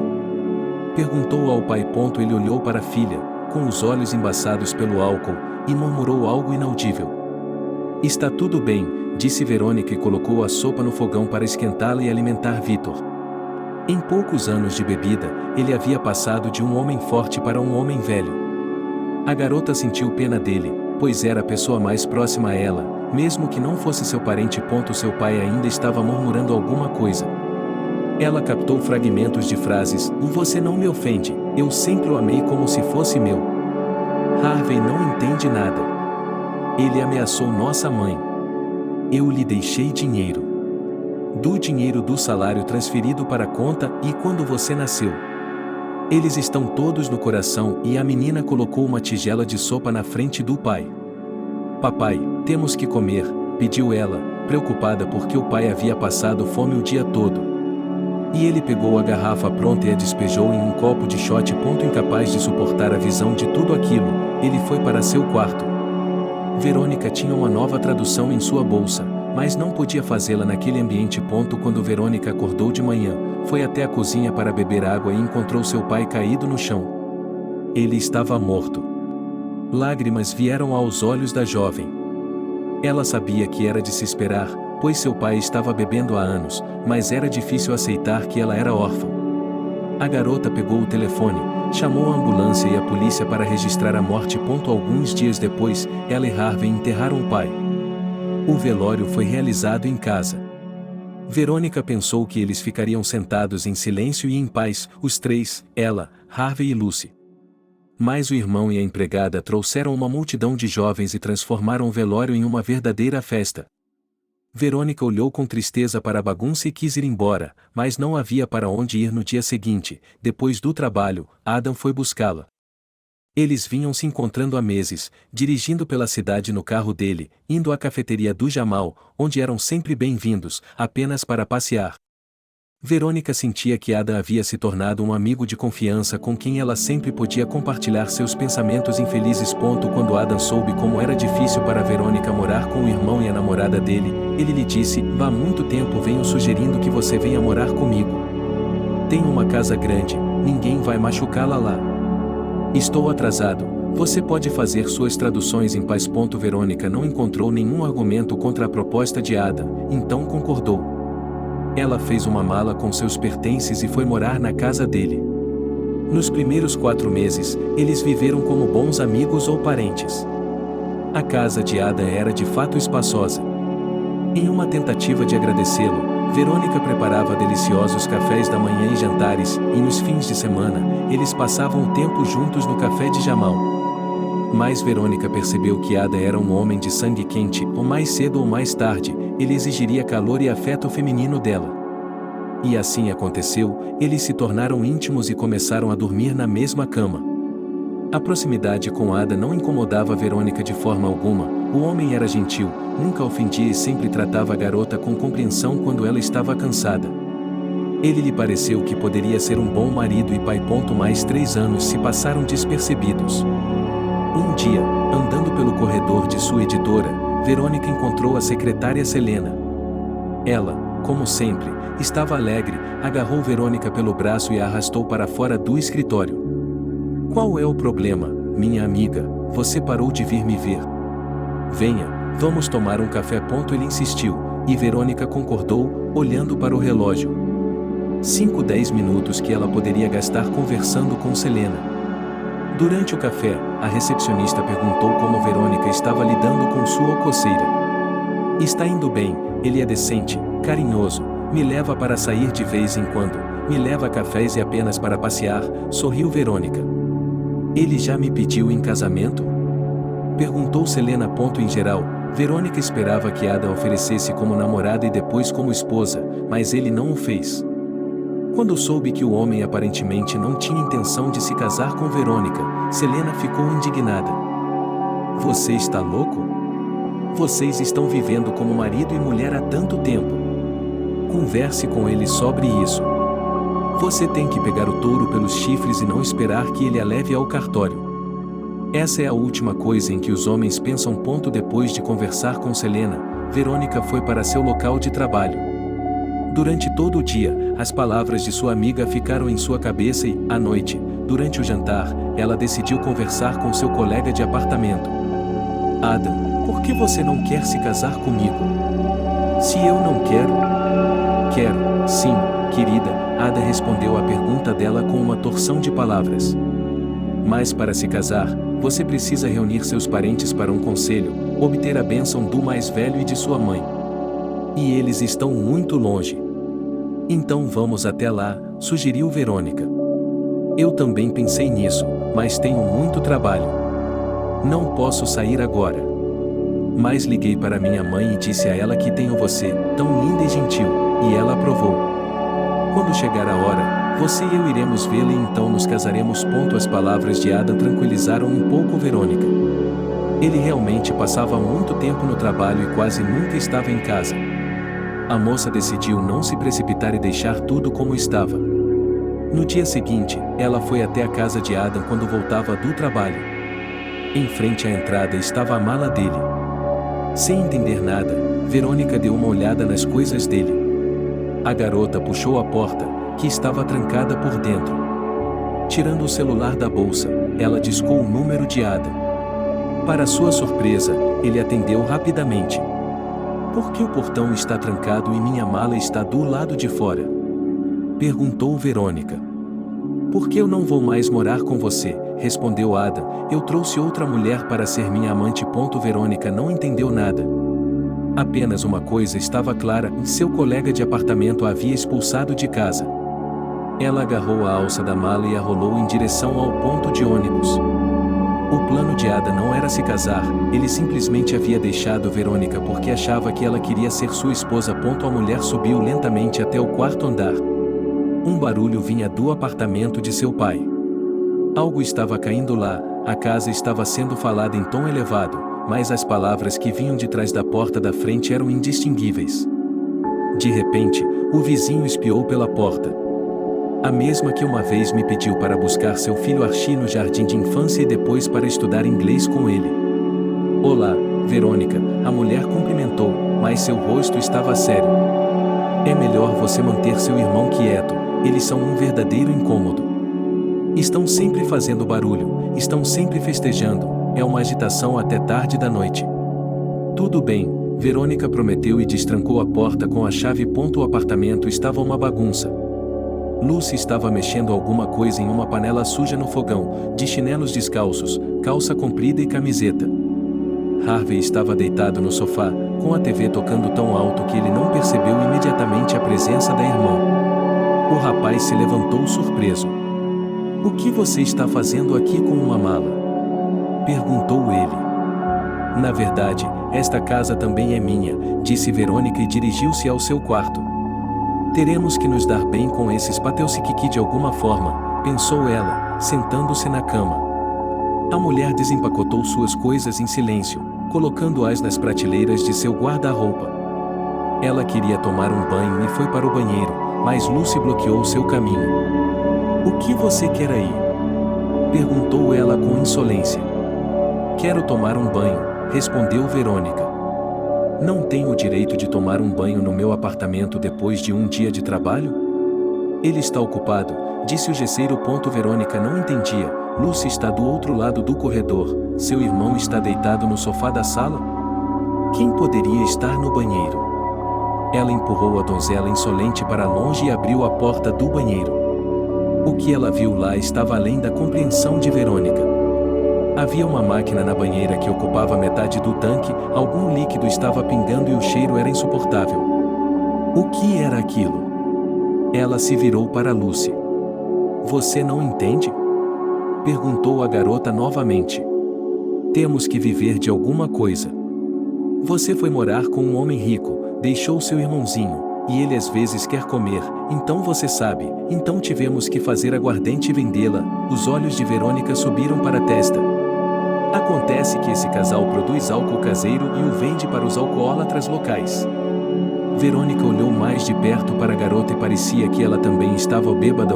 Ela foi rapidamente para a sala de estar e fez Harvey se levantar do sofá. "Você quer acabar como nosso pai?" Ele repreendeu o irmão. "O que é isso de álcool ilegal? Por que você não gosta?" "Estamos ganhando dinheiro dessa forma há 2 anos com a Lucy e temos clientes de toda a vizinhança", disse Harvey, orgulhoso de seu espírito empreendedor. Verônica ficou sem palavras e começou a andar de um canto para outro, pensando em como convencer o irmão de que não é possível viver assim. "Harvey, você e seu colega de apartamento têm profissões. Vocês podem, como pessoas normais, ir trabalhar e receber um salário." "Sim, correr e tropeçar", Harvey sorriu. "Trabalharemos duro por 1 centavo.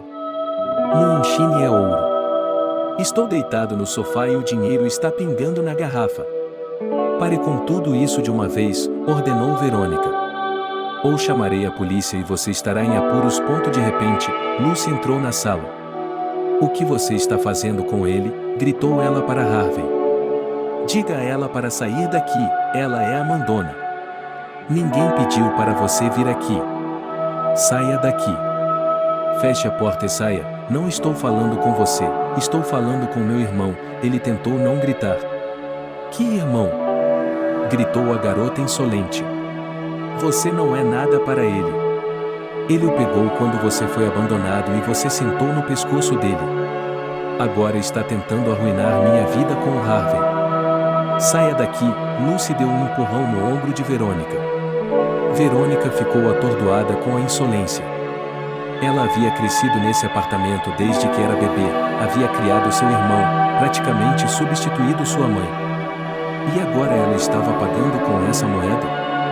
Nada disso lhe passou pela cabeça.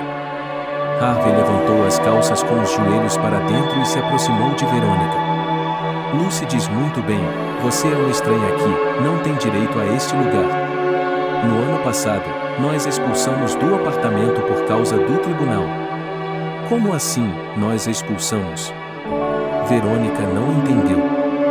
E então, Lucy gritou mais do que antes, quem pagará pela eletricidade, pela água, pelo gás? Nós. Você não deu um centavo para pagar as contas de luz e água por mais de um ano, então fomos ao tribunal para que eles cancelassem o contrato com você. Por que não me disseram nada? Perguntou Verônica calmamente, eu teria lhes dado dinheiro, teria pago. Nós não queremos nada de você, saia daqui. O irmão e a namorada ameaçaram Verônica. Eles empurraram a mulher, que nem tinha tido tempo de se vestir, em direção à porta, com seu casaco e botas voando para a escada. Verônica ficou parada em frente à porta que batia. O que havia acontecido com ela parecia um sonho terrível. Ela não entendia como isso era possível.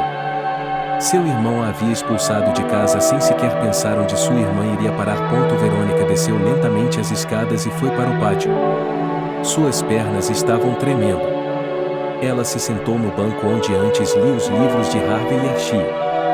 Ela não tinha para onde ir, estava tonta, provavelmente com pressão alta. Verônica não sabia como tinha ido parar em uma porta. Uma mulher desconhecida lhe perguntou, e você está perdida ou o quê? Por que está sentada aqui? Verônica ficou em silêncio. Então ela perguntou, poderia me dar um pouco de água? Estou com muita sede. Vou buscar. A desconhecida desapareceu atrás da porta do apartamento e, um minuto depois, voltou com um copo de água. Aqui está. Verônica bebeu com avidez. Que dia é hoje? Ela perguntou à mulher, devolvendo o copo. 25 de setembro, respondeu ela. Onde estive vagando por 5 dias inteiros? Perguntou-se Verônica, percebendo que a pior coisa que lhe acontecerá havia acontecido no dia 20. Ela olhou ao seu redor. Seu casaco cinza estava todo sujo, vários botões estavam faltando, as mãos de Verônica também estavam sujas, como se ela tivesse cavado em um lixão. Ela cheirava mal. A mulher tentou se levantar, o que fez com dificuldade. Ela caminhou em direção à saída, com a estranha balançando a cabeça e olhando para trás. Verônica não sabia por quanto tempo vagou pelas ruas. Finalmente, ela se viu nos fundos de um supermercado. A porta dos fundos se abriu e um homem saiu. Ele estava carregando a cesta na qual os clientes geralmente colocam suas compras. O homem foi até a lixeira e começou a jogar pão, salsichas, linguiças, repolho e dentro dela. Espere, disse Verônica a ele com voz fraca. Você está jogando tudo fora de qualquer maneira, dê para mim. Não estou comendo há dias. O funcionário do supermercado olhou para a mulher. Ela parece uma vagabunda, mas as roupas não são como as usadas pelos sem-teto que costumam ir para a lixeira atrás da loja. Leve-a embora, não me importo. Só que está fora de moda, avisou o cara. Verônica não se importou. Ela sentia uma fome terrível que esmagava as suas entranhas. Pegando uma salsicha embrulhada em celofane e um pão, ela foi embora. Atrás das garagens, Verônica sentou-se em uma árvore caída e começou a comer avidamente. Ela não sabia o que fazer em seguida. Por mais alguns dias, ela vagou pela cidade, voltando sempre à lixeira atrás do supermercado, esperando que os funcionários começassem a jogar fora os alimentos estragados. Naquele dia, ela continuou esperando, mas ninguém saiu. Verônica estava cambaleando como uma bêbada. Quase não tinha mais forças, algo em seu estômago estava doendo, quase rasgando toda a barriga com uma dor aguda e cortante. De repente, essa dor se tornou tão intensa que a mulher caiu e começou a se contorcer no chão perto do container. Mulher, o que há de errado? Ela ouviu uma voz feminina desconhecida. Ela está doente? Socorro, alguém, e os funcionários saíram correndo da loja e chamaram uma ambulância. Verônica começou a perder a consciência. Ela ouviu uma voz distante, Don't pass out, can you hear me, look at me, e Steve entrou na sala de emergência do hospital. Olhando de lado para o paciente, que estava deitado em uma maca coberta de sujeira, ele começou a repreender a equipe da ambulância: vocês vão levar todos os moradores de rua da cidade? Não temos espaço e medicamentos suficientes para pessoas normais, e vocês estão pegando moradores de rua na rua. Steve, deixe-me dar uma olhada, disse Archie. O estagiário e o chefe de cirurgia tinham um conflito de longa data. O chefe do departamento de cirurgia considerava o jovem cirurgião uma revista, que questionava constantemente os diagnósticos que o médico experiente dava aos pacientes. Ele se irritava com o fato de o estagiário muitas vezes estar certo, o que era visto pelos colegas que duvidavam da competência do médico-chefe. E, Archie, vá em frente e trabalhe, essa é apenas a sua cota, disse o médico-chefe com ironia. Você só vai atrás dos vagabundos e treina. O chefe saiu da sala de emergência e o estagiário começou a examinar a mulher na maca. Ele foi auxiliado por uma enfermeira. Enquanto ele tirava as roupas de Verônica, ela notou uma peça de joalheria. Veja, Archie, é um lindo pingente. É a primeira vez que vejo moradores de rua usando joias de ouro. Archie olhou para a corrente com o pingente e ficou maravilhado. Era o mesmo que ele tinha visto em Verônica, sua vizinha, que o levou de casa para o jardim de infância, leu-lhe livros, ensinou-lhe inglês. Ele retirou a joia, pressionou a lateral e o coração se abriu, revelando uma foto do pai e da mãe de Verônica. Removendo rapidamente a corrente e o pingente, ele começou a apalpar o abdômen dela. Prepare-a para a cirurgia imediatamente, disse-lhe a enfermeira e saiu. Após o soro, que foi administrado a Verônica por uma jovem enfermeira com olhos bondosos, a mulher dormiu por quase 24 horas. Ela acordou nas primeiras horas da manhã.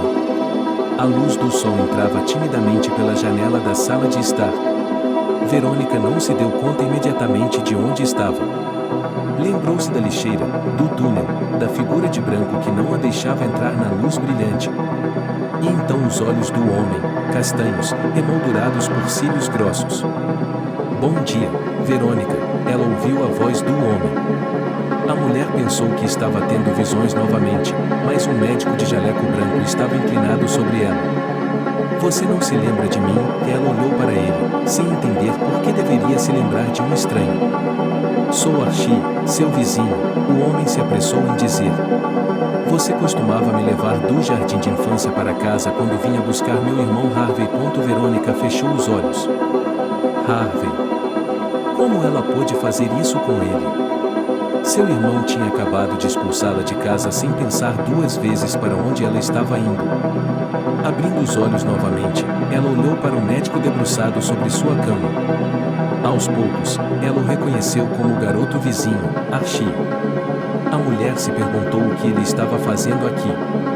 Eu trabalho aqui, disse Archie. Ontem a senhora foi trazida de ambulância com peritonite, eles a pegaram na rua. Eu a operei, você está bem agora, não corre perigo. Diga-me, como está se sentindo? Bem, respondeu a mulher calmamente. Verônica, como você foi parar na rua? Perguntou o cirurgião.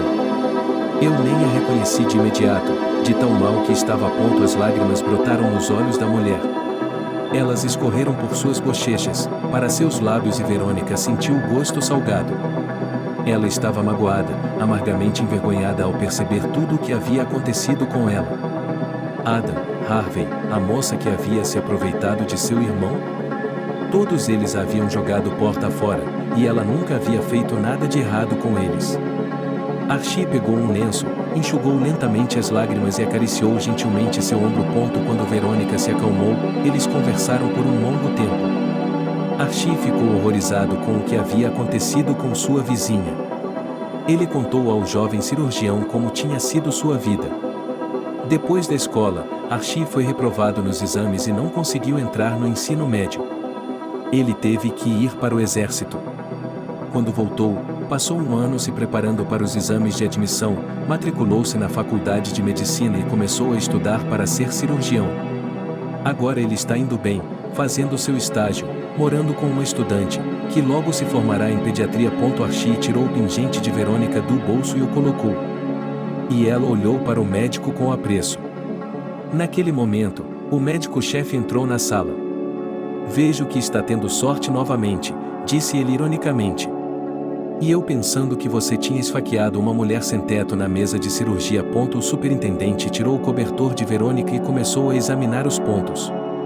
"Amanhã a prepararemos para a alta, não há necessidade de organizar uma bênção aqui, as pessoas normais não têm leitos suficientes. Mas ela ainda precisa melhorar, esperar que os pontos cicatrizem", argumentou Archie. "Ele será tratado na rua como um cachorro." O médico-chefe se virou e saiu da sala.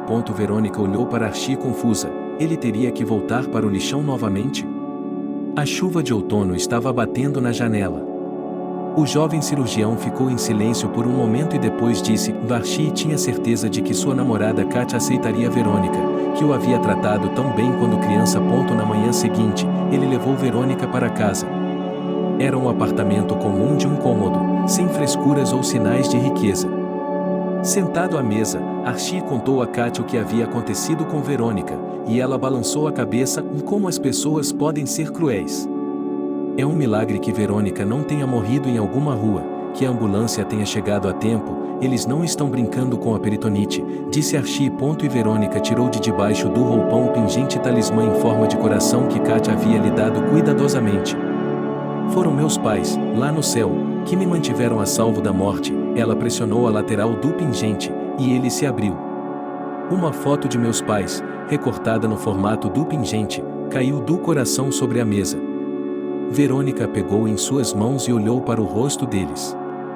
Ela teria que colar a foto, pois acho que a cola antiga havia secado e não segurava o papel. Archie pegou a foto das mãos de Verônica e a virou em suas próprias mãos. O que são esses números? Perguntou ele à mulher, mostrando um longo número no verso da foto. Verônica olhou para eles, intrigada. Ela também não sabia a resposta. E então se lembrou das palavras de seu pai, que ele repetia em um frenesi de embriaguez: coração, dinheiro na conta, de cada contra-cheque. Será que ele não estava delirando, bêbado de vodka, e estava dizendo a verdade? Então temos de checar isso, disse Archie com firmeza. Como?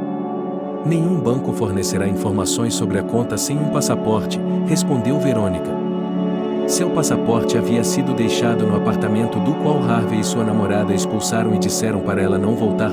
Mais tarde naquele dia, Archie foi para a casa onde havia morado antes. Ele visitou sua mãe, depois foi até a escada e tocou a campainha do apartamento ao lado. Harvey abriu a porta. O que você quer? Me deixe entrar, exigiu Archie. Harvey começou a fechar a porta, mas Archie imediatamente lhe deu um soco no rosto. Harvey cambaleou e caiu no corredor, e Archie entrou no quarto de Verônica, abriu o guarda-roupa e jogou coisas das prateleiras na mala. Em seguida, abriu a gaveta da escrivaninha e encontrou o passaporte. Sem dizer uma palavra ao atônito Harvey, ele deixou o apartamento. O pai de Verônica havia de fato aberto uma conta bancária para a filha adotiva e vinha depositando dinheiro nela todos os meses desde o dia da adoção. A quantia acumulada foi suficiente para Verônica comprar um apartamento de 1 quarto. Katia e Archie a ajudaram a fazer os reparos. Enquanto servia chá e bolos aos ajudantes, ela pensou que, pela primeira vez na vida, havia começado a ter uma faixa branca.